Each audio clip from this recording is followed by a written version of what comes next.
ہمارے چینل میں خوش آمدید۔ چلیں شروع کرتے ہیں آج کی کہانی۔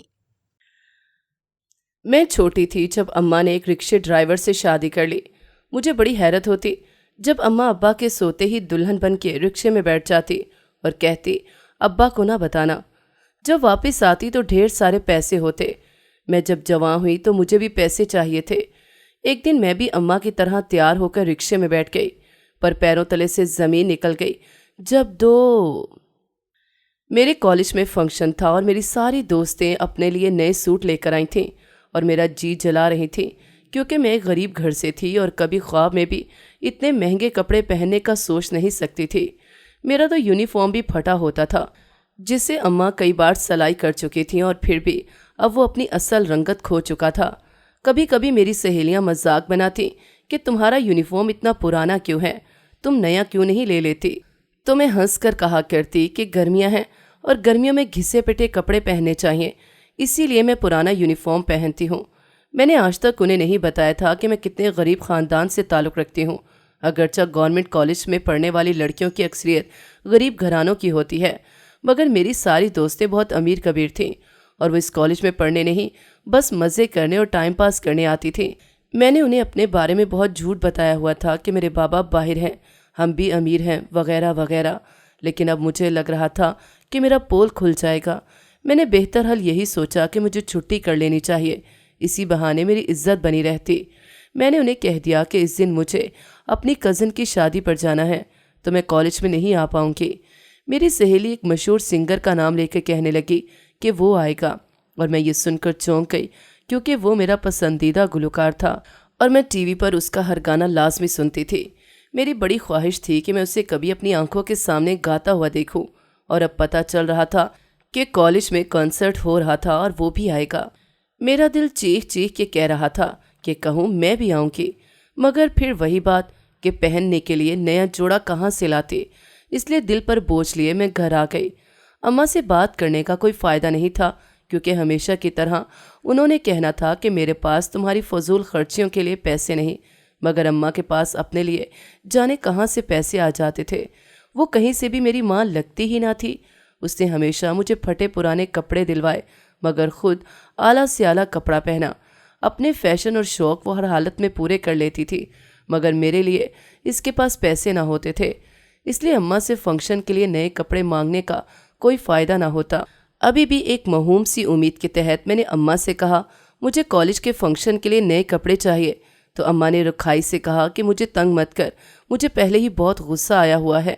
میں جانتی تھی کہ وہ ایسا کیوں کہہ رہی ہیں۔ یہ غصہ اماں کو تب آتا تھا جب اس کے پاس اپنے خرچے کے لیے پیسے نہ ہوتے۔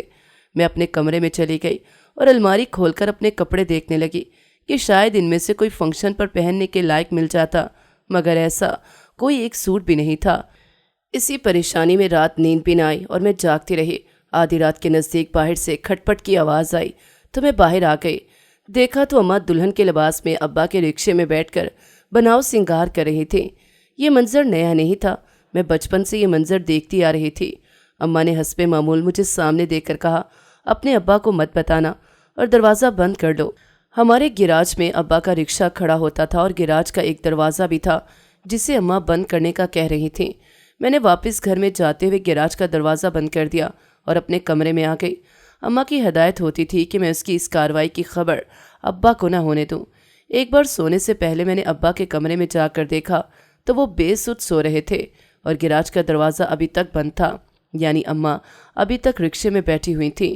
میں نے ہمیشہ کی طرح سوچا جانے والا سوال پھر سے سوچا کہ اماں آخر ساری رات رکشے میں بیٹھ کر کیا کرتی تھیں۔ صبح فجر کے نزدیک میں نے اماں کو واپس آتے دیکھا۔ اس کے ہاتھ میں ڈھیر سارے پیسے تھے۔ میں نے کہا اماں تیرے پاس اتنے سارے پیسے آ گئے ہیں، اب تو مجھے ایک نیا سوٹ دلوا دو۔ اماں نے مجھے 1000 روپے دیے اور کہا یہ لو کپڑے خرید لینا۔ اتنے تھوڑے پیسے دیکھ کر مجھے بہت غصہ آیا کیونکہ فنکشن کے لیے ایک عام سا کام والا سوٹ بھی کم از کم 5000 سے کم نہ آتا اور اماں 1000 دے رہی تھی۔ سوٹ کے علاوہ مجھے جوتے اور پرس کی ضرورت بھی تھی اور مجھے بہت سارے پیسے چاہیے تھے، لیکن مجھے اماں کا بھی علم تھا کہ وہ اب 1 روپیہ بھی اور نہیں دیں گی۔ اماں اپنے کمرے میں چلی گئی۔ اچانک اماں کو دیکھ کر میرے ذہن میں خیال آیا کہ میں بھی تو اماں کی طرح یہ ڈھیر سارے پیسے لے سکتی ہوں، بس یہی تو کرنا ہے کہ دلہن والا لباس پہن کر رکشے میں بیٹھنا ہی تو ہے۔ جانے اماں کے پاس پیسے کہاں سے آتے تھے اور رکشے میں دلہن بیٹھنے سے اس کو کیسے اتنے پیسے مل جاتے تھے، مگر میں بھی سوچ چکی تھی کہ اب جو بھی ہوگا دیکھا جائے گا۔ اب مجھے صرف اس دن کا انتظار تھا کہ جب اماں دوبارہ دلہن بن کے رکشے میں جانے لگتی تو میں کسی بھی بہانے سے اس کو اندر بھیج دیتی اور خود اماں کی جگہ دلہن بن کے رکشے میں بیٹھ جاتی۔ میں نے یہ سارا پلان بنا لیا تھا اور بس اب موقع کا انتظار تھا۔ کالج کے فنکشن کی تاریخ قریب آتی جا رہی تھی اور اماں کے پاس ابھی پیسے تھے۔ جب اماں کے پاس پیسے ختم ہوتے تھے وہ تبھی یہ عجیب و غریب کام کرتی تھی۔ آخر فنکشن سے 2 دن پہلے اماں کے سارے پیسے ختم ہو گئے۔ اسی دن میں نے دیکھا کہ اس نے اپنی الماری سے دلہن والا لباس نکال لیا تھا اور یقیناً رات کو وہ پہننے والی تھی۔ میں نے رات کے کھانے میں بے ہوشی کی دوا ملا دی، یوں اماں بے ہوش ہونے والی گہری نیند سو گئی۔ میں نے اماں کے سوتے ہی اس کے کمرے کے دلہن والا لباس اٹھا کر خود پہن لیا اور گھونگھٹ نکال کر میں نے گیراج کا دروازہ بند کر دیا اور خود رکشے میں آ کر بیٹھ گئی۔ کچھ ہی دیر گزری تھی کہ اچانک کچھ ایسا ہوا کہ خوف سے میری حالت بری ہو گئی اور میری روح لرز کر رہ گئی۔ میرا نام زوہا ہے۔ میں نے جب ہوش سنبھالا تو اپنے پاس صرف اپنی ماں کو ہی دیکھا تھا۔ مجھے بچپن سے ہی پتہ چل گیا تھا کہ میرے سر پر میرے ماں باپ کا سایہ نہیں۔ مجھے اپنا بچپن اتنا یاد نہیں، مگر مجھے اتنا ضرور یاد ہے کہ میں اور اماں ایک بڑے سے گھر میں رہا کرتے تھے اور ایک بڑی سی گاڑی میں ڈرائیور مجھے اسکول چھوڑنے جایا کرتا تھا۔ شاید میرا باپ بہت امیر تھا اور ترکے میں کافی کچھ چھوڑ کے گیا تھا، لیکن میری ماں نے پھر دوسری شادی کر لی۔ میں بہت چھوٹی تھی، شاید 5 یا 6 سال کی، جب دیکھا کہ اماں دلہن بنی ہوئی ہے۔ مجھے بھی اماں نے بہت اچھے سے تیار کیا تھا۔ مجھے لگا تھا کہ ہم کسی اور کی شادی پر جا رہے ہیں، مگر میں تو نہ سمجھ تھی، یہ سمجھ ہی نہ پائی کہ میری ماں کی ہی شادی ہو رہی ہے۔ جب رخصتی کے بعد ہم ایک عالی شان گھر سے ایک چھوٹے سے گھر میں شفٹ ہوئے تو مجھے بہت برا لگا۔ میں نے اماں سے بہت سوال کیے کہ ہم یہاں کیوں آ گئے ہیں۔ مجھے یہاں اس گندے گھر میں نہیں رہنا، وہی رہنا ہے جہاں ہم پہلے رہتے تھے، مگر اماں نے ڈانٹ کر خاموش کروا دیا اور کہا، اب یہی تیرا گھر ہے اور جس شخص سے میں نے شادی کی ہے وہ تیرا باپ ہے، اسے ابا بولا کر۔ تھوڑی بڑی ہوئی تو مجھے پتا چلا کہ اماں نے ایک رکشے والے سے شادی کر لی ہے۔ جانے کیوں؟ میری ماں بہت خوبصورت تھی اور پھر ہم بہت امیر بھی تھے، پھر جانے کیوں ایک رکشے والے سے شادی کی جو شکل و صورت میں بھی عام سا تھا۔ لوگ کہتے تھے کہ اماں نے محبت کی شادی کی تھی، مگر مجھے تو اماں کی طرف سے ایسا کچھ نہیں لگتا تھا۔ میرا دوسرا باپ جسے میں ابا کہتی تھی وہ ایک اچھا انسان تھا، اماں کا اور میرا بہت خیال رکھتا تھا، مگر پھر اکثر اماں اور اس کی لڑائی ہونے لگی۔ وجہ مجھے یہ معلوم ہوئی کہ میری ماں کہتی تھی کہ مجھے کھلا خرچ دیا کرو، مجھ سے تھوڑے پیسوں میں گزارا نہیں ہوتا اور ابا بیچارہ زیادہ پیسے کہاں سے لاتا۔ میری ماں شروع سے ہی اچھا کھانے اور پہننے کی عادی تھی اور ابا رکشہ چلاتا تھا اور 1000-1200 لا کر شام کو اماں کو تھما دیتا تو اماں کا منہ بن جاتا تھا کہ اتنے سے پیسوں میں گھر کا خرچ چلے گا یا پھر اماں کا ذاتی خرچ نکلے گا۔ اس صورت میں پھر روز ابا اور اماں کی لڑائی ہونے لگی۔ میں ان لڑائی جھگڑوں سے بہت تنگ آ گئی تھی۔ جانے اماں کو پیسوں کا اتنا لالچ کیوں تھا۔ پھر اچانک سے ایک دن میں نے اماں کے پاس ڈھیروں پیسے دیکھے جنہیں وہ الماری سے نکال کر پرس میں رکھ رہی تھیں۔ پھر اماں بازار چلی گئیں، مہنگے کپڑے، جوتے اور میک اپ کی بے انتہا چیزیں خرید کر لائیں۔ میرے علاوہ ابا نے بھی یہ تبدیلی نوٹ کر لی اور پوچھا، یہ سب کہاں سے آیا؟ اماں نے کہا، میں نے ایک بیگم صاحبہ کے کچھ سوٹ سلائی کیے تھے، اس کی اجرت ملی ہے۔ ابا کے ساتھ ساتھ میں بھی حیران ہو گئی، کیونکہ میں نے تو کبھی اماں کو سلائی مشین کے پاس نہیں دیکھا تھا۔ سوچا کہ جب میں اسکول اور ابا کام پر چلے جاتے ہوں گے شاید تب اماں کپڑے سلائی کرتی ہوں گی، مگر یہ ایک بہت بڑی غلط فہمی تھی، کیونکہ اماں کو تو سلائی کی الف بے بھی نہیں آتی تھی۔ ایک دن میرا یونیفارم پھٹ گیا تو میں نے کہا، اماں اس کو سی دو، تو اماں نے پرے پھینک کر کہا، مجھے یہ سب کام نہیں آتے، سامنے والی آنٹی سے سلائی کروا لا۔ میں ہکا بکا رہ گئی کہ اگر اماں کو سلائی نہیں کرنی آتی تو پھر اس کے پاس ڈھیر سارے پیسے کہاں سے آتے ہیں جو وہ کہتی ہے کہ سلائی کے لیے۔ کچھ تو تھا جو میری اور ابا دونوں کی نظروں سے اوجھل تھا۔ اماں مہنگی مہنگی کریمیں لگاتی اور دن بدن جوان اور خوبصورت ہوتی جا رہی تھی۔ ابا کے ساتھ اماں کی شادی کو 7 سال ہونے والے تھے، لیکن ابھی تک ان کی اپنی اولاد نہیں ہوئی تھی۔ ابا بہت بھلا مانس انسان تھا، اماں کی ہر جھوٹی سچی بات پر یقین کر لیتا، جبکہ مجھے اماں کی حرکتوں پر شک رہتا، اور پھر میرا یہ شک ایک دن یقین میں بدل گیا جب میں نے رات کے وقت اماں کو دلہن بنے دیکھا۔ وہ اپنے کمرے سے نکل کر گیراج میں جا رہی تھی۔ میرا حیرت کے مارے منہ کھل گیا کہ یہ کیا اماں دلہن بنی ہوئی ہیں، مگر کیوں؟ اس رات اتفاق سے میری آنکھ کھل گئی تھی